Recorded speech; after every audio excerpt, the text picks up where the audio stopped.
हाय, आज मी वांग्याचं भरीत बनवणार आहे. शेंगदाणे भाजून घेते मी आता. त्याच्यानंतर मिरची आणि लसूणही थोडंसं भाजून घेऊया. आता आपण हे सर्व भाजलेलं एक साईडला काढून घेऊया.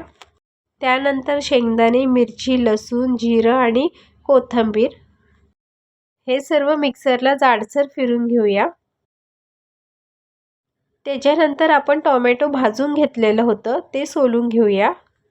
वांगेही भाजलेले, त्याची साल काढून घेऊया. वांगी भाजण्याच्या आधी मी तेल लावलेलं त्याच्यावरती. तेल लावल्याने वांग करपत नाही आतमधून आणि त्याची वरची साली इझिली निघते. मी सर्व वांग्याची सालं काढून घेतली आहे. आता त्याला मॅश करून घेऊया. टोमॅटो पण मॅश करून घेऊया.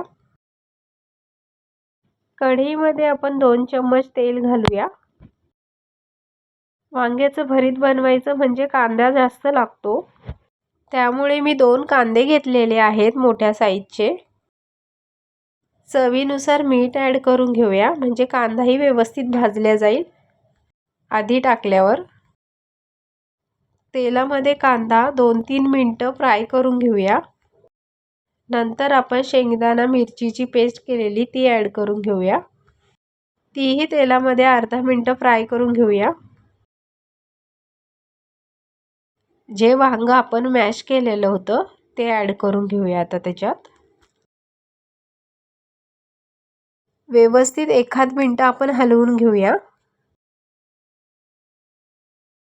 त्याच्यानंतर 2 मिनिटं फक्त आपण झाकण लावून ठेवूया. 2 मिनिटं झालेत आपले. बघा वांग्याला किती छान वाफ आली आहे. आता आपण कोथिंबीर टाकून घेऊया.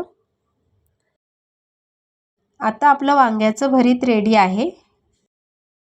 वांग्याचं भरीत तांदळाच्या भाकरीबरोबर किंवा ज्वारी बाजरीच्या भाकरीबरोबरही छान लागतं. त्यासाठी मी 3ही भाकरी मागवल्यात. मला 3ही भाकरींसोबत टेस्ट करायची होती.